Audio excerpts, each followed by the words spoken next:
So how to convert USDT to your Ton coin on your Telegram?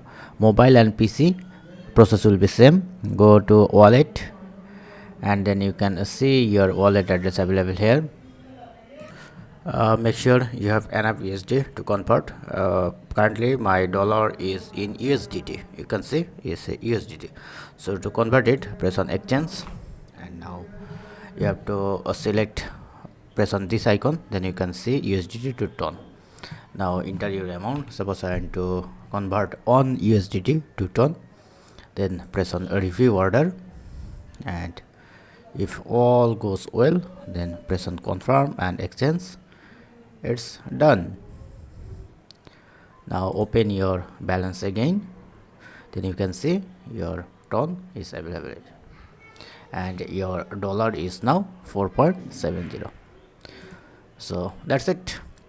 This is how you can easily convert USDT to Ton. Have a good day. Thank you.